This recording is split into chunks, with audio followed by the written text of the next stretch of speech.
G'day, today we continue on with the string challenge, hopefully getting right to the end here.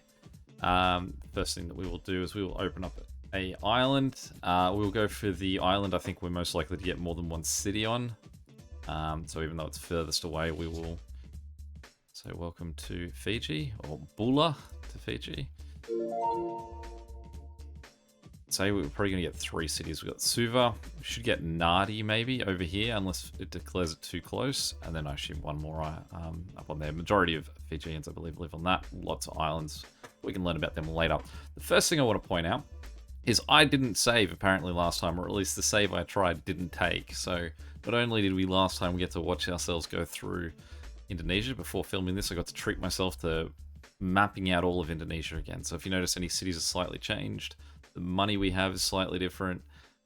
Anything, or the route slightly changed. That's why, because I had to redo it. But the first thing I want to point out today is this little place here. And if we click on that and we have a look at where we've got people wanting to go to, there are 2 poor people who have just spent their time in Antarctica that now want to go to Sydney. And they're not moving yet because Sydney isn't connected.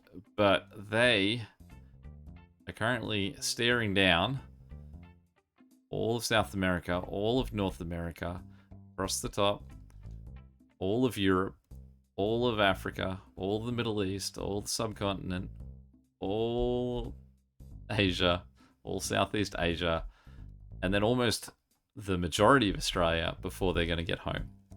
And the thing is, they can't even start their journey yet. I mean, I can tell them where they need to go, so they could definitely start if they wanted to, but it doesn't look like they've got intentions. So, Australia. Now, the plan here is that we are going to, because we don't have Perth, and this is a big thing, because Perth didn't come in, my intention was that Perth would be the last connection where we would head off sort of either to the French Islands, which would never get connected, or down to Antarctica, where we would create our loop.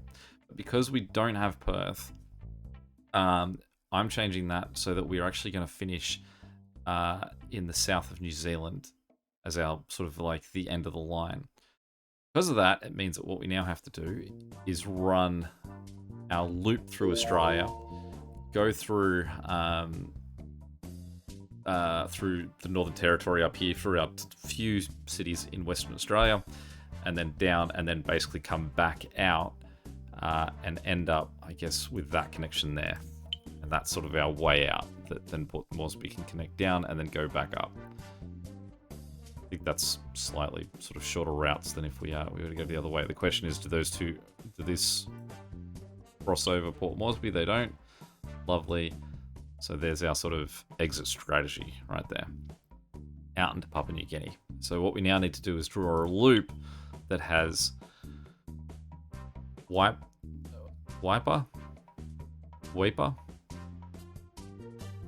connect to Darwin.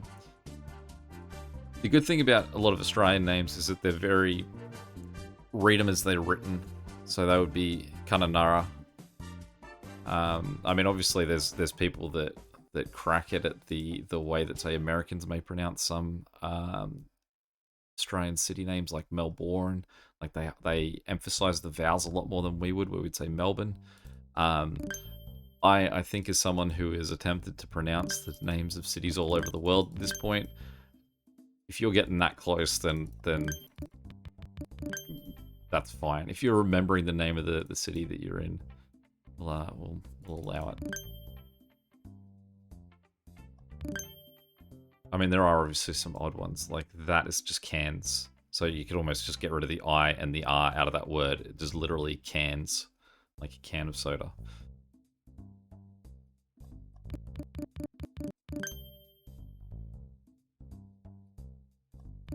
Now, the other thing that I feel almost looks deceptive here is that this makes the population of Australia look a lot more spread than it actually is. If you remember that this is the same size as America about, and it has less than 10% the population of America. I think that's where you sort of can see that America just has a lot of stuff through the middle of it, whereas Australia doesn't. Like, I think it's something like 90% of the Australian population live on the coast. It might be more than that. But even like Catherine, I've never heard of the town of Catherine. I've heard of the desert Catherine. Um, something like Mount Isa is just a mining town, I believe. So if you're gonna go dig up some stuff, that's where you're going. Not much else is going to be out in these little places. A lot of these, yeah, are just above 10,000 population. Alice Springs would be where you'd want to go if you want to see Uluru, our famous rock. I've never been there. In fact, I've never been to the Northern Territory at all. It's the only state or territory of Australia I've not visited. But yet I'm not sure I've gone any further north than Sunshine Coast in Queensland too. Queensland starts about here and goes up. So, I mean, I've been about that far up. So there's a lot up here that would be need to explore. In, what's it called? On Netflix and Down to Earth with Zac Efron. This, I don't know if you've watched the second season of that. That's very heavily set in Australia. And one of the things that you can possibly even hear in my accent, the way that I say Australia sounds weird. And don't worry, it sounds weird the way that I say it to other Australians as well. Like, I'm dropping the ra, I guess, in it. So it should be Australia, whereas I'm dropping this a here, I guess, and I'm just going Australia. It's still in there. It's just that I'm decimating that that in the middle. But in Down to Earth, in one of the episodes there, they go to the Torres Strait Islands, which is a series of islands that exist up here. It doesn't look like we're getting any airports up there, but again, those would be tiny. But they have airports because there's, I guess you could go by boat maybe to get up there, but it's wouldn't be easy. It wouldn't be easy to get there by plane. It looked like when they did it, they sort of had to connect through like 4 different ways to get to some of the smaller islands. They're about the same size as airports. Gonna end all the way out here at Port Hedland. Now, like I said, there should be, of the population of Australia, what you're seeing represented in from Catherine down, and if you take every one of those coastal ones off here and we loop these ones down here and all of that, you're looking at less than 1 million people. Whereas in this section here, this tiny little circle here, you'd be looking at about 3-4 million. We'll say 2-3 million. So definitely represented the Western Australians here. During COVID, you can see sort of like the isolation of these guys here. During COVID, WA basically like avoided outbreak to any sort of serious degree, and so they shut themselves down from the rest of Australia. A lot of Western Australians may also argue that they should get independence from the rest of Australia and become their own country. They make up about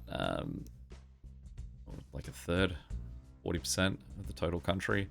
They have the mines as well, so they've got a lot of natural resources. So they've got the money to do it. I guess just not the motivation yet. And I sure, like, if they did, then I'd say us on the east should just tax them heavily, and that might change their mind.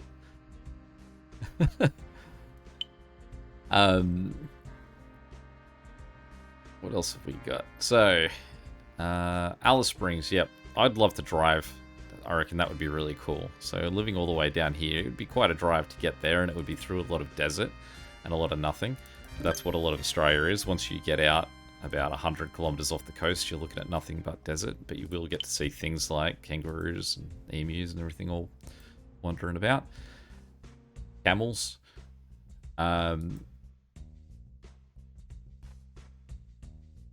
But it would be, I think it would be really nice to see, like, Uluru is considered the spiritual centre of Australia, and you can also see, based on where Alice Springs is, it's pretty close to the literal centre of Australia as well. And the idea of I like the idea of driving somewhere, especially from your house, because that gives you a better sense of this is something that is essentially eventually down the road from where I live. Like, it can be a disconnect when you fly somewhere, but I think that driving there really allows you to connect everything. I mean, you can do the same thing with a train. I think that keeps that connection a bit more too.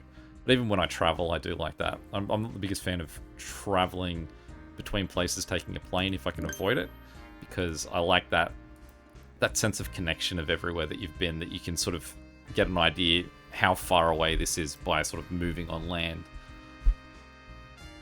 Hopefully that makes sense. Alright, so once we reach... once we know that we're going to go up this way and we're going to spend our time... We need basically a run of things that can connect to the coast. So what we want to do here with this guy is basically make sure that we're not leaving any connections coming down that are longer than they need to be. So for example, we could probably say that Emerald could connect to Longreach here, but Rockhampton to Emerald down to Biloela. Never heard of it.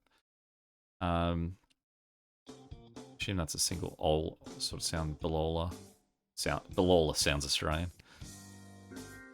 That will connect them, but then everything else we might sort of try and connect through. I reckon maybe if we get down to Gundawindi, Moree, and then across to Burke, Broken Hill, Whyalla, Port Lincoln, and down, then it's sort of just a mess of connecting all these New South Wales and Victorian cities down the bottom there.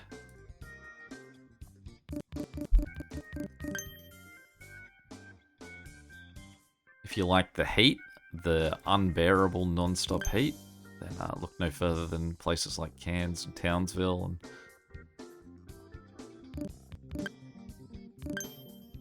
they like to stay hot.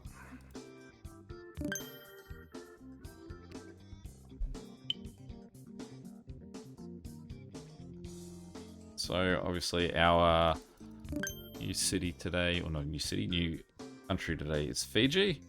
I did visit Fiji partway through the making of this string challenge. It's a lovely country. It's very, like, its tourism is a big part of it, so losing, actually we might just go from Mackay down to Emerald and hop across. Losing tourism during COVID obviously hurt it a lot too, but that's basically what it is. If you were ever to travel to Fiji, it is purely almost 90% of the enjoyment that you're going to have is the resort that you pick to stay at, because you're unlikely going to leave it to do much of anything.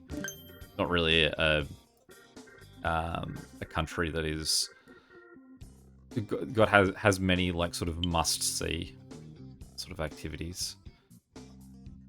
All right, so Fiji, officially the Republic of Fiji, island country in Melanesia, part of Oceania and South Pacific, lies about 1,100 nautical miles northeast of New Zealand. It's very hard north, very soft east. That description consists of an archipelago of more than 330 islands. One thing that was actually quite neat flying out of Fiji is that you could see like essentially the sort of where the reefs ended. Like the waters sort of in and around the island seems quite calm, and then like you just reach a point where you can see where the ocean's sort of hitting these reefs that's sort of causing that to be as calm as it is.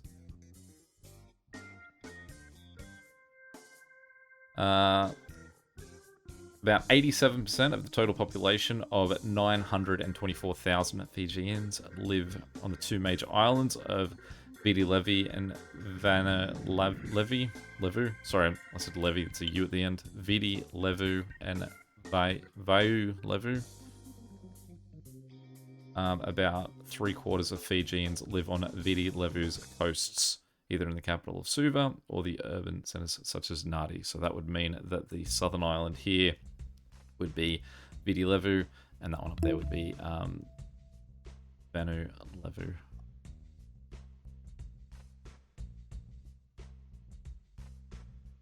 Again, they're another country that has the Union Jack on their flag, and more than any other country, it's one that feels like it could really do without it, because the unlike almost every flag that has the Union Jack on it,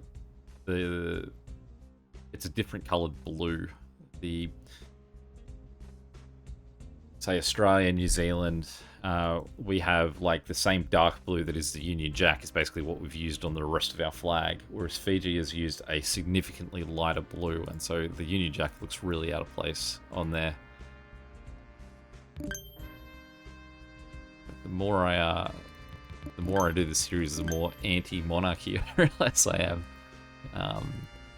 Let's get all our flags. Let's make our own flags. Maybe I'm just very pro-unique flag.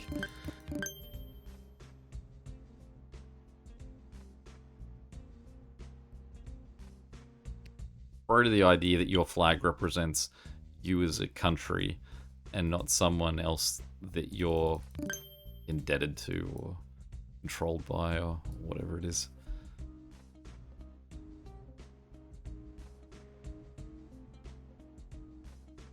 Just even the idea that, say, like, Norfolk Island, which is an Australian, an island under Australia, has its own flag, which is a really great, unique flag. It's sort of like the Nigerian green, white, green, but in the white it then has a pine tree, because there are pine trees in Norfolk Island. No, like, expectation that, or you should actually have the Australian flag in the top corner of your flag. Nah. Get rid of that. We don't. That feels arrogant anyway. I don't like it. Hashtag say goodbye to the Union Jack. England doesn't even have the Union Jack in their flag. Come on. Well, I mean, the Union Jack is the combination of the English, Scottish, and Northern Ireland flags. So, I mean, I suppose that technically the Union Jack has the English flag in it, so we'll allow it. Roma is a very funny name. The idea that this beautiful sort of like potentially Spanish, potentially Italian sort of name just appearing in this rural Queensland feels very out of place.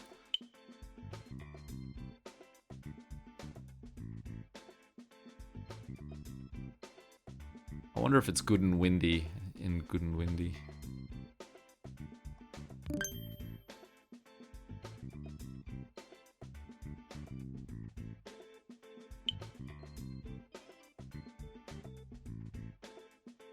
I don't know if anyone who watches this is Australian. Australians represent. But for me, the city of Orange, I'm not sure I've ever been to Orange, but I know it still is a name burnt into my mind from the late 80s, early 90s insane game show It's a Knockout. And Orange was on the red team. Like they always had representatives from different cities, and it was those different cities made up the red, yellow, blue, and green teams. And Orange was on the red team, and because it was Orange on a red team as a child, I found that very novel. And it's burnt Orange into my brain because of that. If you ever have time to kill and want to see what, like, if you know those, like, say, Japanese or Korean game shows where people just hurl themselves at ridiculous stuff. That's basically It's a Knockout was the Australian equivalent of that in the 90s. It is like, going back and watching it now, it also feels incredibly racially insensitive. You can watch episodes of it on YouTube. It is bonkers. I mean, as a kid, I think it was crazy and seemed really fun. Sure. Now, as an adult, it's crazy to look at it and think, adults did this. Adults came from the country, from places like Orange, and did this. Port Lincoln would be where you would want to go if you wanted to swim with great white sharks. I believe in down this way is where you get to see them, so that you jetty off them. Fun fact for those that don't know, this is referred to the Great Australian Bite. And if you can't figure out why, just look at Australia. It's like someone took a big old bite out of it. So quite literal, that name. Again, there's not too much in South Australia, which is where we're currently connecting at the moment. So Adelaide is a nice quaint city. It's big. It's north of a million. It's really nicely designed with its sort of CBD and all sort of major buildings surrounded completely by a park that basically runs a square all the way around the main part of the city, and then sort of out from there it continues on. So it's got a lot of nice parkland. City of churches as well. So a lot of churches too. I recommend anyone, if you're going to Australia, you have to go to Adelaide? Absolutely not. But that's a very interesting question anyway, of where I would recommend to go. A lot of people seem to go to Perth. If I ever speak to South Africans that have, like, if I'm not in Australia and I'm speaking to a South African and they've been to Australia, a lot of times they've been to Perth just because of the proximity of it to South Africa. Sometimes it's the case as well for Indians in India. They might have just travelled to Perth, not to the rest of Australia. Perth is a lovely city. Not necessarily too much to see there, but I also think that that's pretty true for a lot of Australia. Melbourne is occasionally won best city on the most livable city on the planet, and it still sits right up there most years. But if you were coming to Melbourne and you said, all right, well, what should I go and see? What should I do? There's not really anything to do. It's not a city that you tourist to. It would be a city that you literally live in, and it's similar to Vancouver. Vancouver and Toronto are probably the other two cities that I would say I get that same sort of sense from. They're great cities, but there's not really a thing that you need to sort of go and do while you're there. On the other hand, if you've got Sydney, you could go see the Opera House, the Sydney Harbour Bridge. Like, it's where you've got a lot of those landmarks that you would want to see if you were going to Australia. Animal-wise, you're probably going to see the same sort of things in both Sydney and Melbourne. I grew up in Sydney. I now live in Melbourne. I love Melbourne. I would never move back to Sydney. I would more soon move to Brisbane, Adelaide, or Perth, I would say, than want to go back to Sydney. I always got the sense that Sydney feels like it wants to be a big city. Like, it wants to be seen on a global level, that it's important, and sort of carries itself with this sort of self-importance. I find that if you go to Adelaide, Brisbane, Perth, they still have this feel like of a country town. Like, they've somehow managed to be these major cities but still maintain that sort of personality to them. Melbourne is hanging on to it by a thread. Melbourne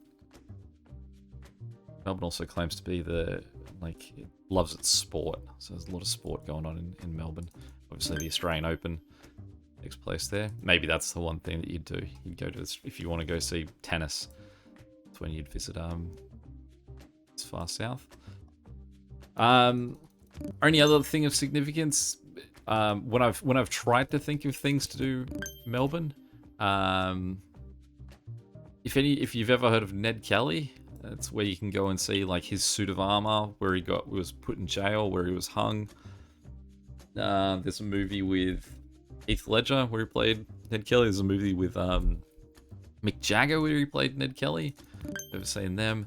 That dude, he was a Victorian bushranger, and when they caught him, he was sent to Melbourne and hung there. And you can go admire his early attempt at bulletproof armor. The other thing as well, this is a bit more niche too, that I've occasionally recommended for for the English. They might be interested in seeing the MCG, the Melbourne Cricket Ground, because it's the home of significant tests that Australia and England will play against each other. The Boxing Day test will play there. Americans, on the other hand, may be interested in the MCG, the Melbourne Cricket Ground, as the location of where John Barcelone received his Medal of Honor for his efforts at Guadalcanal. Certain parts of America would, I think, half of New Jersey is now named after John Barcelone. And so if you're a World War II history buff, that's about as significant that you can get. It's also another interesting thing to think about. If you've watched things like the miniseries The Pacific, when those soldiers are on leave, they've just fought in Guadalcanal, which is in the Solomon Islands. I'm not going to bother zooming out at the moment because you won't know where the Solomon Islands are because we just unlocked them. They're up north of northeast of Queensland at the top of Australia. All the way up there is where they fought, and then when they gave them a break, they brought them all the way down to Melbourne.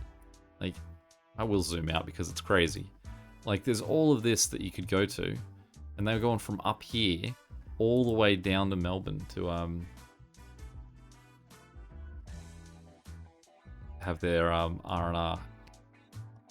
I don't know if it's just purely the amount of soldiers that they had that were coming to Australia that Brisbane and Sydney were already fully occupied, or based on where they could like fit the boats that they were sort of bringing in.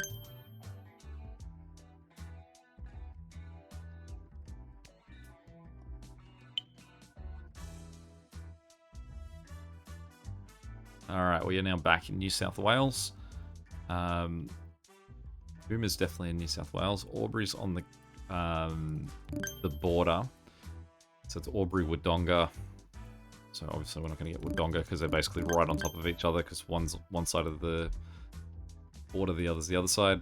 Albury is the one that has the much bigger population though, so definitely makes sense.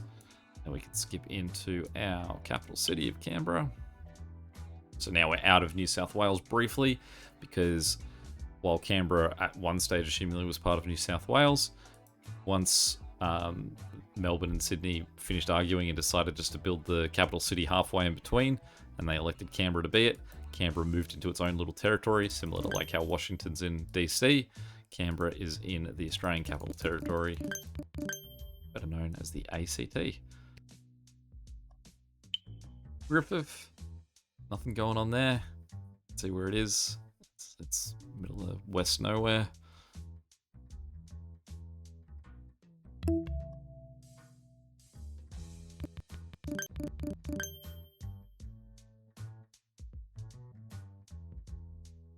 I didn't acknowledge Tasmania down the bottom here too. Smithton would be tiny. I've never even heard of Smithton. It's Burnie, I think, is somewhere here. Burnie might be slightly bigger than it. Alright, so how do we want to get Dubbo connected here? Possibly what we want to do is go Young to Dubbo and then down to Orange. It possibly just depends on the way that the route tilts itself as we make that connection.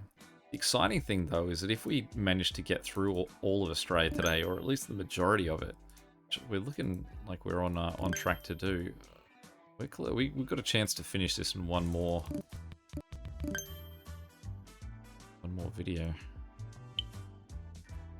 Well, that's not the most favourable lean that Dubbo's given us there. If that had tilted out the other way, we would have liked it a little bit more.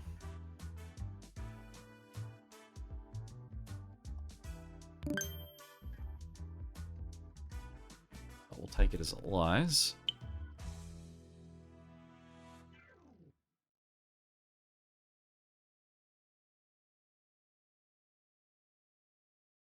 I'm sure I realised Tamworth was so far north.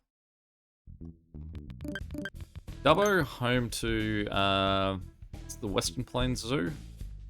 Really good zoo out that way. Is it the Western Plains Zoo, or is the Western Plains Zoo the zoo that's west of Melbourne?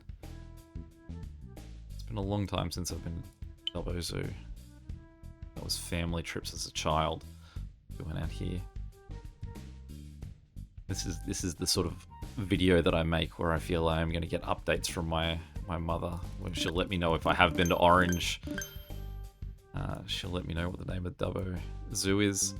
And the other thing is that I'm now going to have made that even more meta, that she's going to have now heard that, and she's then going to realize that she now has to look up and tell me the name of the zoo in Dubbo, and tell me if I have been to Orange. So I've sort of... It's one of those sort of, if I hadn't said anything, would it have happened loops.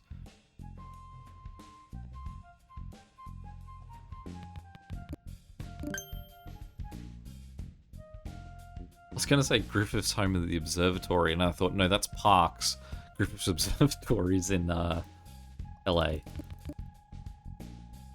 Parks is the small town in Australia that has the giant telescope that helped with the moon landings. If you've ever seen the movie The Dish. Tamworth, home of Australian country music.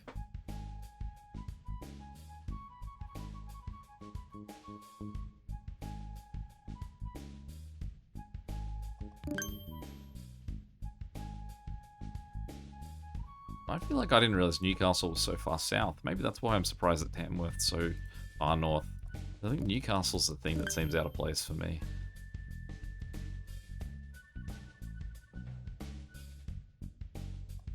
So surprised. I think Coffs Harbour's still pretty far south from the border. I reckon the border is about... Yeah, here it's really close to Gold Coast. In fact, the last time we went to the Gold Coast to get to Brisbane Airport... Was it Gold Coast Airport? We cut across the border, and so we were a road took us for about 1 kilometer in New South Wales until we were back into Queensland.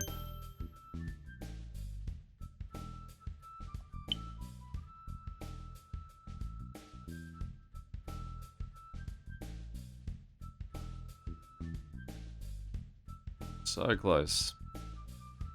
Sunshine Coast. Gold Coast, and we're there.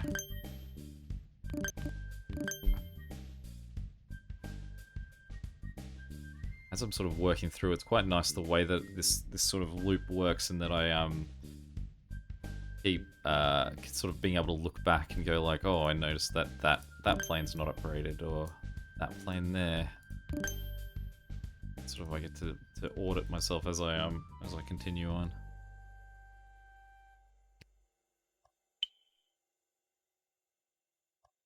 Previous plane's not right too, the one to Saba.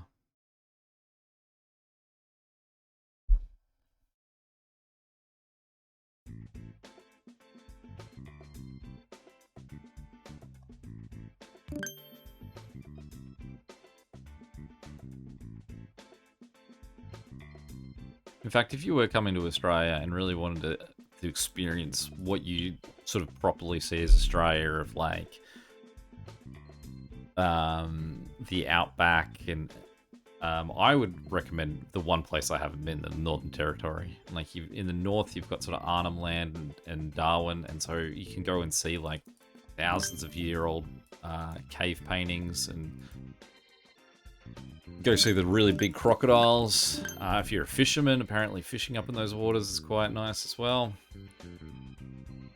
I need to do it that way. Well, that might be where we call it here. So we've got Australia all done. We've got Fiji on the board just here.